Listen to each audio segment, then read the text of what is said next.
ہندوستان پر مختلف قومیں مختلف ادوار میں حملہ آور ہوتی رہی ہیں۔ ان سب سے زیادہ شہرت جس فاتح نے حاصل کی وہ سکندر اعظم ہے۔ تو ناظرین، آج ہم آپ کو سکندر اعظم کے بارے میں کچھ معلومات فراہم کریں گے۔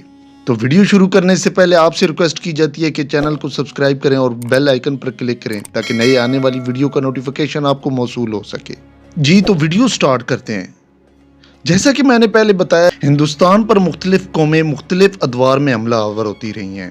ان سب سے زیادہ شہرت جس فاتح نے حاصل کی وہ سکندر اعظم ہے۔ قوم دراوڑ اور پھر اس کے بعد آرین کی ہندوستان آمد کو طویل عرصہ گزر چکا تھا۔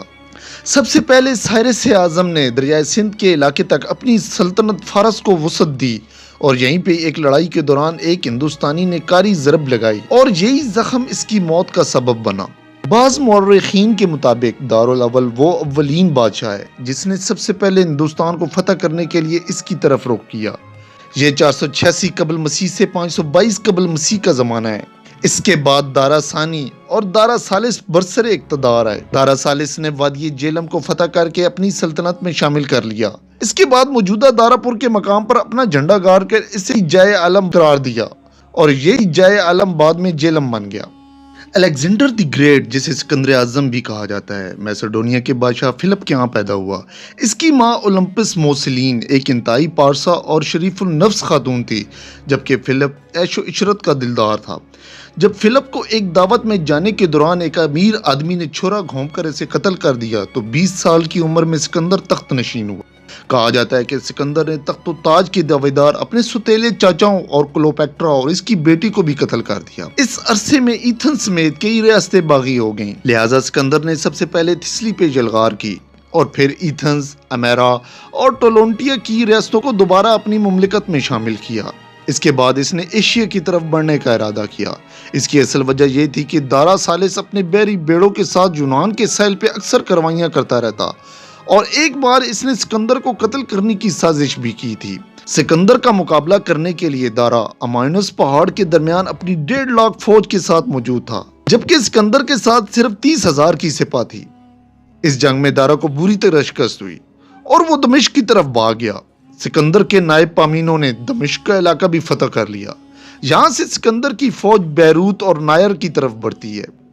نائر والوں نے سکندر کی زبردست مذمت کی، جس کی پاداش میں اس نے 8,000 سپاہی قتل کیے۔ اس کے بعد سکندر مصر کی طرف بڑھا، جہاں دارا کے نائب حبشی بینس نے زبردست مذمت کی اور سکندر زخمی ہو گیا، مگر اس کے باوجود سکندر کو فتح ہوئی اور وہ 332 قبل مسیح میں دریائے نیل تک جا پہنچا۔ اس نے یہاں ایک شہر یعنی کہ اسکندریہ کی بنیاد رکھی۔ جب سکندر نے ایران کا رخ کیا تو دارا 10 لاکھ کی فوج کے ساتھ اربیلیا اربل کے مقام پر سکندر کا منتظر تھا۔ دارا کی فوج میں شام، فلسطین، عراق، بختر، قندھار، ہرات اور وادی سنگھ کے جنگجو بھی شامل تھے۔ ستمبر 331 قبل مسیح میں سکندر نے دارا کو شکست دی اور 330 قبل مسیح میں اس کے دارالحکومت پرسی پولس کو تباہ کر دیا اور سیتان کی طرف بڑھا، جہاں اس نے اپنے نام پر قندھار کے مقام پر ایک شہر آباد کیا۔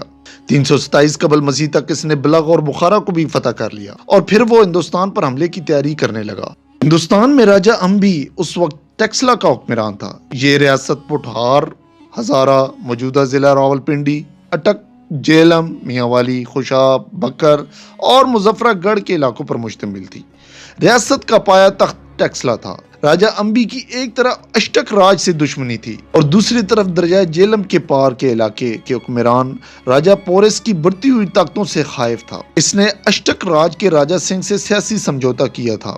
جس وقت سکندر بختر میں ٹھہرا ہوا تھا تو قندھار کے راجہ سسی گپتا نے اس کے پاس حاضری دی اور اپنی اطاعت کا اعلان کیا۔ ساتھ ہی ٹیکسلا کے راجہ امبی چند نے بھی سکندر کے پاس اپنا وفد بھیجا اور اپنی اطاعت کا اقرار کیا اور ہندوستان کے سیاسی حالات سے آگاہ بھی کیا۔ مئی 326 یا 327 قبل مسیح میں سکندر نے ہندوستان کا رخ کیا۔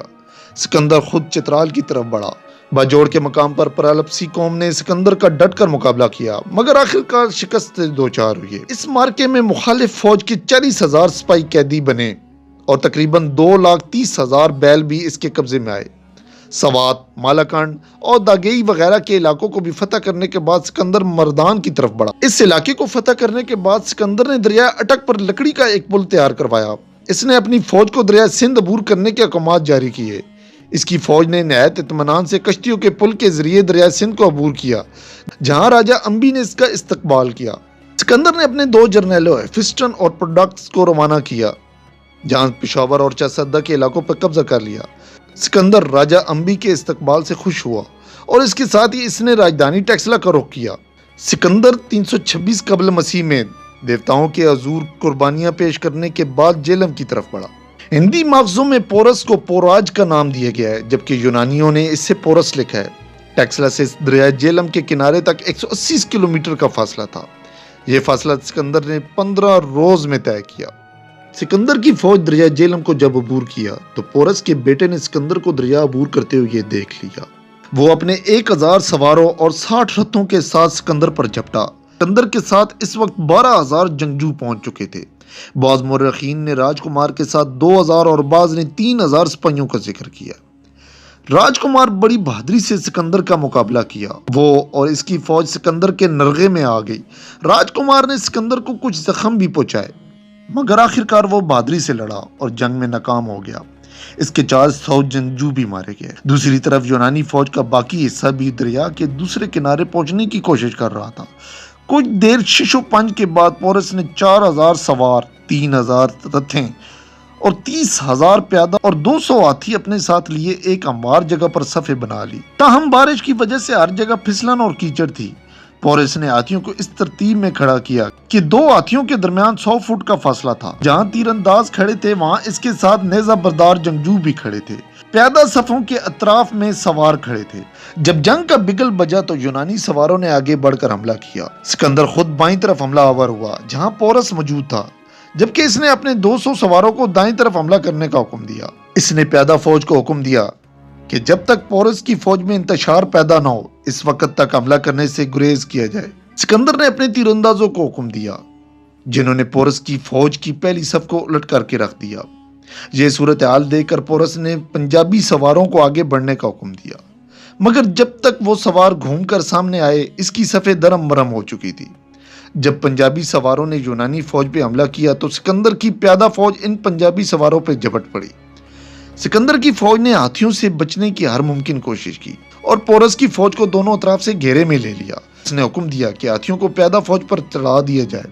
ہاتھی برداروں نے ہاتھیوں کو یونانی فوج پہ چڑھا دیا، جس سے یونانی فوج پیچھے ہٹنے پر مجبور ہو گئی۔ یہ صورتحال دیکھ کر پنجابی سواروں نے آگے بڑھ کر یونانی فوج پر بھرپور حملہ کر دیا، مگر یہاں جگہ تنگ تھی اور کیچڑ کی وجہ سے ہاتھیوں کی نقل و حمل میں دشواری پیش آ رہی تھی۔ اس حملے میں یونانی فوج بمشکل سنبھل پائی۔ سکندر نے اپنی فوج کو ہاتھیوں پہ حملہ کرنے کا حکم دیا۔ کئی یونانی جنگجوؤں نے جان ہتھیلی پہ رکھ کے ہاتھیوں کی سونڈیں کاٹ دیں۔ یہ زخمی ہاتھی پیچھے کی طرف بھاگے، جس سے پورس کی فوجیں کچلی گئیں اور اس کی صفیں الٹ گئیں۔ دوسرے کنارے سے سکندر کے باقی دستے بھی دریا عبور کر کے پہنچ گئے اور پورس کی فوج کا قتل عام شروع ہو گیا۔ مورخین کے مطابق 20,000 پیادہ اور 30,000 سواروں کو ہلاک کر دیا گیا، لیکن اس بھگدڑ اور گھمسان کی وجہ سے پورس اپنی جگہ ڈٹا رہا اور اپنے مختلف دستوں کو وقتاً فوقتاً آگے بڑھاتا رہا۔ اس دوران پورس کے جسم پر نور زخم آ چکے تھے اور اس کے جسم سے کافی خون بہہ چکا تھا۔ جب اس پہ غنودگی طاری ہونے لگی تو ہاتھی بردار نے ہاتھی کا رخ میدان سے باہر کی طرف موڑ دیا۔ یہ دیکھ کر سکندر نے راجہ امبی چند کے بھائی کو اس کے پیچھے روانہ کیا تاکہ وہ اسے ہتھیار ڈالنے کا کہے۔ اس نے پورس سے ہتھیار ڈالنے کا کہا تو پورس نے اپنی بند ہوتی ہوئی آنکھوں کو کھول کر اسے دیکھا اور اپنی پوری قوت سے خنجر اس پر اچھال دیا۔ لڑائی پھر شروع ہو گئی۔ یونانی فوج نے چاروں طرف سے پورس پر یلغار کی اور اس کا ہاتھی تقریباً ذبح کر دیا۔ شدید زخم کھانے کے بعد پورس کو گرفتار کر لیا گیا اور اسے سکندر کے سامنے پیش کیا گیا۔ سکندر پورس کی شخصیت سے کافی متاثر ہوا۔ اس نے پورس سے پوچھا، تمہارا کیا خیال ہے اور تمہارے ساتھ کیا سلوک کیا جائے؟ پورس نے جواب دیا جو ہمیشہ کے لیے تاریخ میں رقم ہو گیا۔ اس نے کہا، جیسا سلوک ایک بادشاہ دوسرے بادشاہ سے کرتا ہے۔ سکندر اس جواب سے متاثر ہوا۔ اس نے پورس کو اس کی سلطنت واپس کر دی۔ سکندر نے یہاں فتح کا جشن منایا اور اس کے ہاں 2 شہر آباد کیے۔ ایک عین اس جگہ پہ جہاں لڑائی واقع ہوئی تھی اور دوسرا شہر وہاں جہاں اس نے دریا کو عبور کیا تھا۔ مورخین کے مطابق اس نے پہلا شہر اپنے گھوڑے کے نام پہ آباد کیا جس کا نام بیوک فیلس تھا۔ یہ گھوڑا ایک طویل عرصے تک سکندر کے ساتھ رہا اور 32 سال کی عمر میں دریائے جیلم کے کنارے طویل مسافت اور زیادہ عمر کی وجہ سے مر گیا۔ تو دوستو، آپ کو آج سکندر اعظم یعنی کہ الیگزینڈر دی گریٹ کے بارے میں کافی انفارمیشن دی گئی ہے۔ تو آپ کو ہماری کاوش کیسے لگی؟ اپنی رائے کا اظہار کمنٹ سیکشن میں ضرور کیجیے گا، اور ساتھ ہی ساتھ ویڈیو کو لائک اور شیئر بھی ضرور کیجیے گا۔ میں ایک نئی ویڈیو لے کر آپ کے پاس حاضر ہوں گا، تب تک آپ اپنا اور اپنے پیاروں کا خیال رکھیے۔ اللہ حافظ۔